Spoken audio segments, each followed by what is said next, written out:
E aí, galerinha do sexto ano, aqui é o professor Maxwell, professor de Educação Religiosa de vocês. Vamos falar hoje sobre a atividade número 4, tá? E nós vamos conhecer um pouco de duas religiões, a islâmica, ou islamismo, e a judaica, ou judaísmo, beleza? Então, vamos que vamos! Aqui eu trouxe dois textos, um sobre o judaísmo e seus elementos, né? Falam sobre os elementos e características dessa religião, e aqui embaixo um texto sobre o islamismo, em cima judaísmo e suas características, embaixo o islamismo e suas características, beleza? Né? Judaísmo está aí um exemplo, né, de pessoas, né, religiosos lendo a Torá, que é a Bíblia judaica, tá? E aqui nós temos religiosos muçulmanos ou islâmicos lendo a Bíblia muçulmana, que é chamada de Alcorão ou Corão, certo? Beleza. Vamos para a primeira atividade. Atividade número 1. De acordo com a leitura que vocês fizeram no texto lá de trás, que a gente viu ainda há pouco, dos dois textos acima, que na atividade está acima, né? Descreva os elementos que são parecidos entre as duas religiões e os elementos que são diferentes entre elas, tá?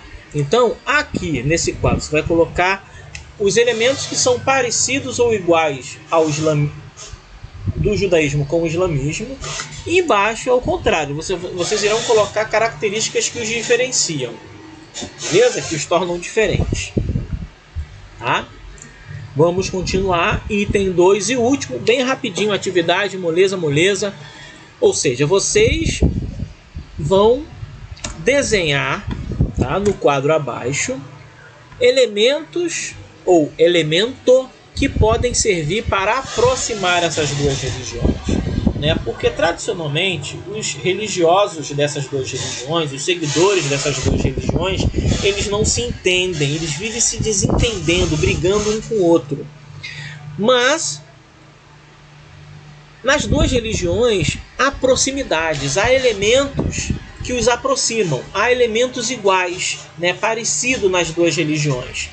E isso pode servir para uma futura união, né, para que cesse essa briga que existe entre as duas religiões, entre elas, certo? Então, meu pedido nessa atividade é que vocês desenhem elementos, se tiver vários, um elemento que pode servir para aproximar, para unir essas duas religiões.